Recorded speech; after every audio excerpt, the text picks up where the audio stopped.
Welcome back to our channel where we share updates and untold stories about Catherine, Princess of Wales and her royal family. Today we bring you some significant news. Camilla lose everything after Queen's will leaves everything to Catherine. An informed source has said that the Queen will once again astonish Camilla when Princess Catherine resumes her job within the royal family and dons colorful attire. Princess Catherine's reputation, along with the substantial backing she receives from the public and royal family members, may jeopardize her efforts to attain the title of Queen. Recently, Catherine, Princess of Wales, was granted a royal title typically reserved for the Queen rather than the Queen Consort. What is Camilla's position? Reports indicate that her reaction in private was so fervent that the attendants were compelled to leave the room. Initially, it was a brief reference in a discreet paragraph, located deep inside the court circular, the official record of royal activities and honors. Despite this, royal observers and media outlets were informed within a few hours that Catherine had been awarded a title that many anticipated would be bestowed on Queen Camilla. This was more than just an honor, whether it sprang from the patronage of a symbolic royal order or the role of colonel-in-chief of a historic regiment formerly commanded by Queen Elizabeth. It represented a shift in the equilibrium of power. A whole new reality for the royal family was starting to materialize, one that was more indicative of public sentiment than the crown's inclinations. Insiders inside the palace have indicated that the decision was made with much deliberation and under significant pressure. Despite his increasing admiration for his daughter-in-law, King Charles was forced to choose between his obligation to his wife and his burgeoning affection for her. Ultimately, he bestowed the title on Catherine, the one princess who has remained unscathed by scandals, steadfast and generally esteemed throughout her life. Sources familiar with the matter indicate that Camilla was surprised, and it was not only the title that resonated with her. The communication indicated that the court, the media, and the populace now recognize Catherine as the authentic representation of the monarchy's fate. This is not the current queen, but the prospective one. The matter included more than mere adherence to traditions. It also involved trust, legacy, and perceptions. Catherine has emerged as the most invaluable asset of the monarchy in a context where its existence depends on public favor. Camilla, however, represents a contentious remnant of an era that the firm is ardently attempting to transcend. Over the years, tensions between the two women had been escalating, but this specific moment, this emblematic change of the guard, revealed all. Although the Queen may don the crown, the world now recognizes who really commands the people's loyalty. Furthermore, Camilla's reaction encapsulates the whole significance. This account details the royal title's influence on the redefined boundaries within the House of Windsor and how Catherine subtly acquired a role that Camilla assumed would be eternally hers. To fully comprehend the significance of the palace's decision, one must first understand the two central figures Camilla Parker Bowles, the current Queen Consort, and Catherine, Princess of Wales, who is widely regarded as the true future of the monarchy. Although their lives are markedly unlike, they have always maintained a secret connection, shadowing one another in the royal spotlight. As one ascended to popularity, the other fought to maintain her position. The relationship between Camilla and the crown has often been characterized by challenges and disputes. Her entry into the royal family was received with a contentious reaction, drawing much public scrutiny. Her long-lasting association with Prince Charles, which began during his marriage to the beloved Princess Diana, created a shadow from which she has never fully emerged. For several years, she was seen globally as the mistress, the one accountable for the dismantling of Diana's marriage and the sorrowful denouement of her fairy tale. Camilla had a tough path to attain acceptability, even subsequent to her marriage to Charles in 2005. She avoided the public eye, took on a limited number of official responsibilities, and frequently missed significant ceremonial events. Camilla would not get formal recognition as the future Queen Consort until the final years of Queen Elizabeth II's reign. This decision generated significant controversy among the royal family's loyalists. Despite the change in her title, many people still perceive her negatively. Subsequently, Catherine arrived. Catherine Middleton embraced the royal lifestyle from the outset with composure and discipline. She neither originated from a rich or aristocratic family, nor was she born into the aristocracy. Camilla lacked the luxury of leisure she formerly possessed. Acquiring etiquette, developing a public persona, and establishing robust ties with the populace of Britain required considerable work over many years. She composedly anticipated the affirmation of her position beside William while she waited with patience. During that period, she epitomized the essence of a modern sovereign. In this instance, there are no disputes or errors. The media has always remained unregulated. Catherine has always avoided errors before the cameras, and she has never spoken inappropriately. Despite her mostly private life, she has actively championed issues such as mental health, early childhood development, and addiction recovery. She has also been accountable for the rearing of 3 royal offspring. She is well regarded by the people, adored by the media, and most crucially sought for counsel by the palace. Throughout the years that Camilla fostered a hesitant tolerance, Catherine was able to subtly nurture genuine admiration. This results in friction. There is a long-standing subtle rivalry between the Queen Consort and the Princess of Wales. This antagonism has always remained subtle and orderly, but it is very authentic. This issue pertains not just to personality, but also to status. Although Camilla may have a higher position in the hierarchy, Catherine's popularity among the common populace far surpasses that of Camilla. Multiple surveys indicate that Catherine is regarded as one of the most beloved members of the royal family, ranking second only to the late Queen and may be comparable to Princess Diana. Conversely, Camilla persists in her endeavor to gain public approval. Many saw her as a relic, the ultimate vestige of one of the most tumultuous periods in the royal family's history. It is not difficult to envision how it may have felt for you. Camilla had come to believe that her position was certain, especially after the death of Queen Elizabeth. As Queen Consort, she felt she had finally emerged from the shadow of Diana. Catherine's development has been steady, unwavering, and relentless.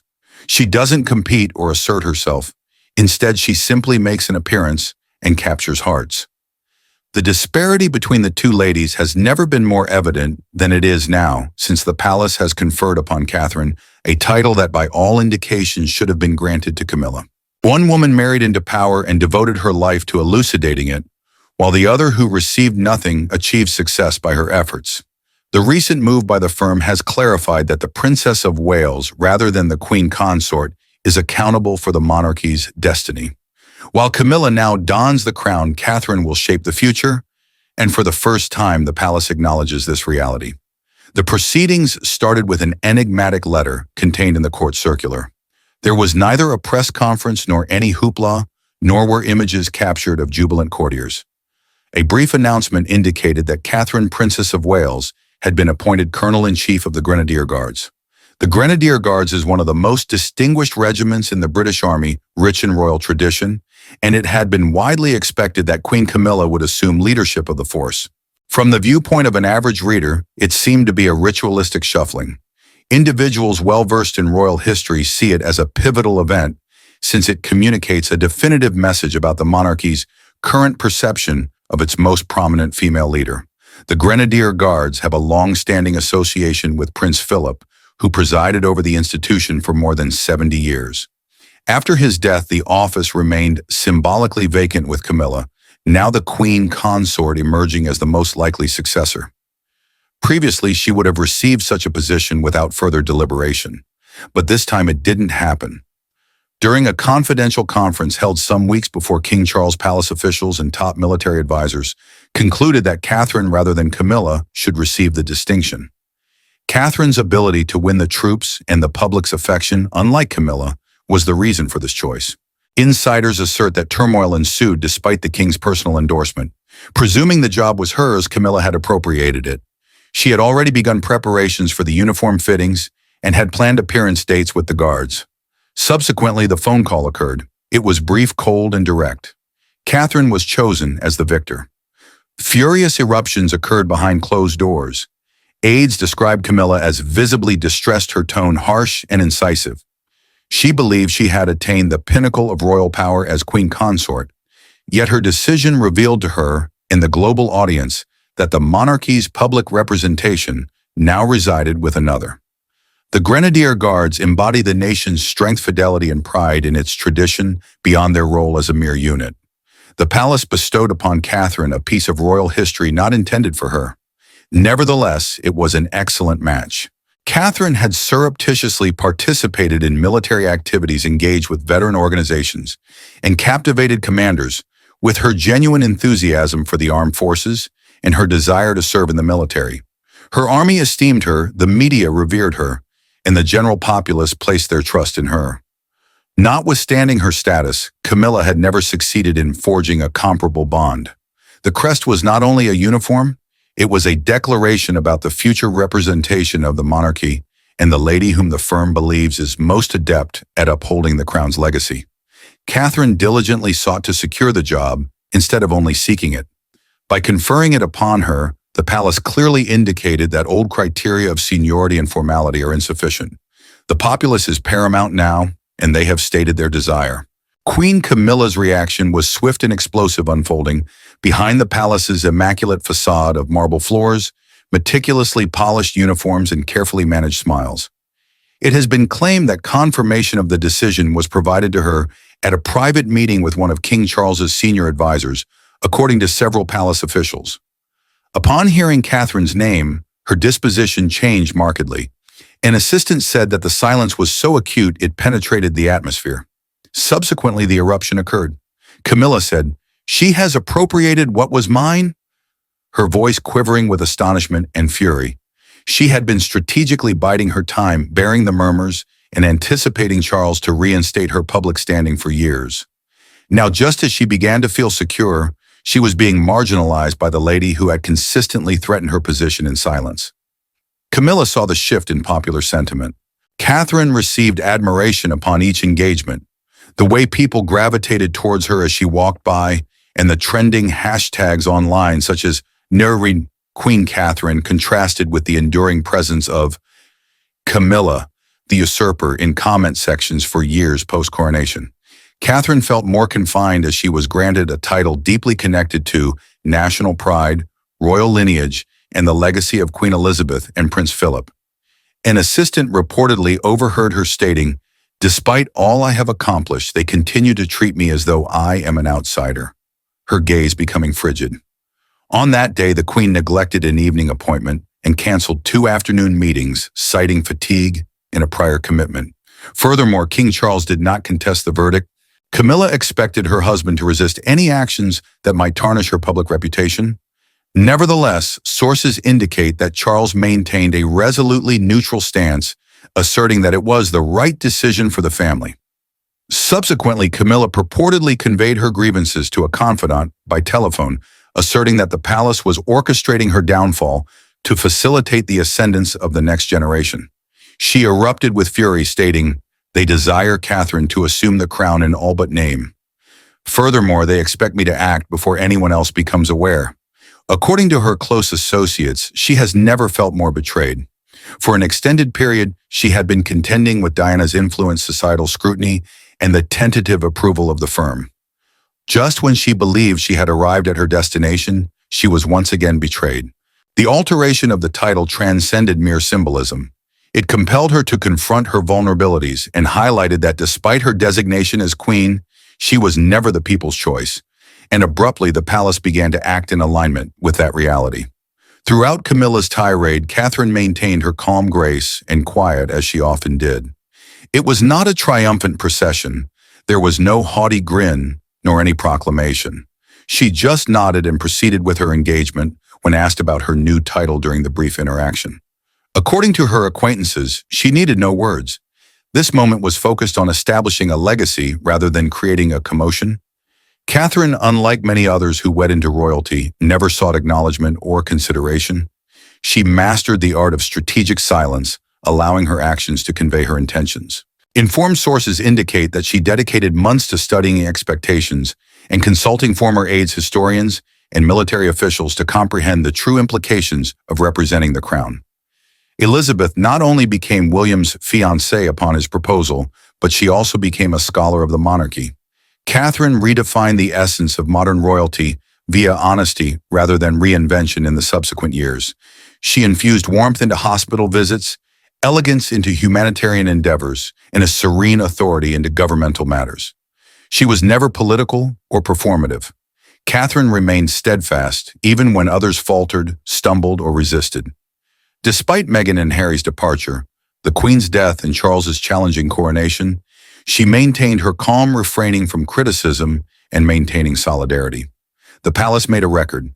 Within private circles, her staff designated her as the quiet queen-in-waiting. Camilla.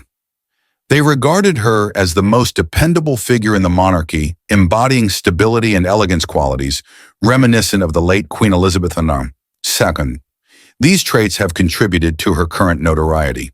The role of Colonel-in-Chief of the Grenadier Guards is not only ceremonial, it is significant as it embodies the authority, tradition, and military prestige of the crown.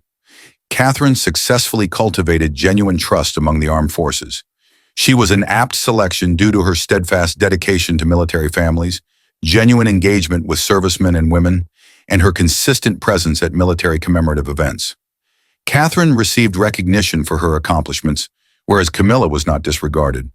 A former courtier claims that Elizabeth Sarnikis supposedly secretly facilitated Catherine's ascent to power. The late Queen said, "She reminds me of myself, not in her words, but in her silence." This encapsulates Catherine's inherent power. She requires no pursuit of rank since the country bestows it upon her effortlessly. Diana seems to embody more than the role of the Princess of Wales. She serves as the ethical nucleus of the monarchy. Each wave grin and carefully placed remark reinforces this perception. This title confirms what millions have long believed. Catherine did not only marry into the royal family, she represents the essence of the royal family. The growing tension within the palace eventually manifested as a clear division, particularly as the title transfer received wider recognition. Perceived as the unofficial queenmaker instrumental in Charles's rise to power, Camilla increasingly experienced isolation. Uncertainty enveloped Catherine's supporters among the senior staff members of the institution, causing some to gradually shift their loyalty to her. Individuals who had long experienced discomfort owing to Camilla's presence felt a newfound sense of assurance. "She possesses the title, yet Catherine embodies the future of the crown," they whispered. The king's situation grew increasingly dangerous. In public, he seemed composed, although in private he was grappling with difficulties. Despite Charles's decades-long efforts to make Camilla acceptable, he could not overlook the optics or the substantial support for Catherine. The poll findings indicated a significant change after the announcement. Over 70% of respondents supported Catherine's pick, while Camilla's approval rating declined by 15 points within a week. A significant expression of compassion for the Princess of Wales emerged across several social media channels. The hashtag Chaka Queen Catherine gained popularity, accompanied by antique images of her attending royal events and maintaining her dignity. Conversely, Camilla's appearances were awkward and contrived for some inexplicable reason. During a recent event in the Midlands, she received polite applause, markedly less enthusiastic than the fervent acclaim Catherine encountered days before at a children's hospice in London, when audiences fervently shouted her name. A brief but profoundly momentous moment transpired when Prince William stood proudly by Catherine, aiding her in the adjustment of a ceremonial belt. This moment was fleeting but significant as it displayed the future king and queen in complete harmony. Nonetheless, not all individuals were satisfied with the result. Princess Anne, a staunch traditionalist, reportedly despised the turmoil generated by the decision. Nonetheless, Prince Edward and Sophie discreetly supported Catherine since they deemed her ascension essential for the monarchy's survival. We anticipate a more significant internal restructure. King Charles is reportedly contemplating the redistribution of significant patronage and key responsibilities to benefit William and Catherine. In Camilla's perspective, this equated to obliteration. Her anxiety around the potential exclusion from the group she had fervently striven to join was no longer a hypothetical issue. Instead, it was manifesting insidiously and strategically with little resistance. It was not a crisis inside the crown. Instead, it was a transformation. Catherine is not only the Princess of Wales, she embodies the future of the monarchy. This sentiment has been perceived for an extended period, but never spoken openly. Every new title, every subtle gesture, and every clapping crowd reinforce this idea. Camilla may become an emblem of the past. The grand chambers of royalty rarely proclaim change with much fanfare. It manifests via a gesture, a title, and a tonal shift. This time the message is unequivocal. Catherine, Princess of Wales, is no longer in the background awaiting her opportunity. The palace not only violated protocol by granting her a title expected to be inherently inherited by Queen Camilla, but it also confirmed what the public has long understood. Catherine embodies the true north of the monarchy. She is steadfast, graceful, and resolute. She embodies tradition without discussion, responsibility absent of spectacle, and authority free from conceit. Although Camilla donned the crown at the coronation, Catherine is regarded as a queen in all respects, but titled by both the palace and the people.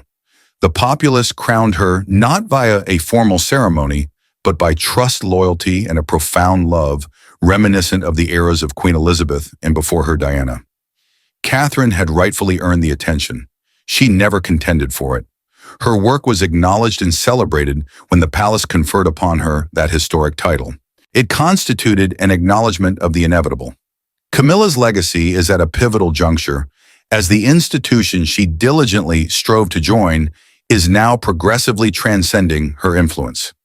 This evolution is occurring not via conflict, but with serene elegance, with Catherine leading the way.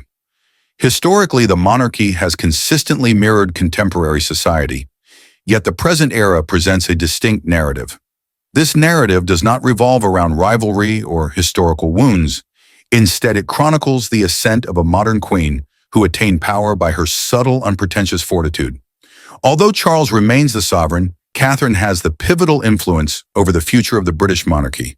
Thank you for watching the video. Please let us know your thoughts, and goodbye for now.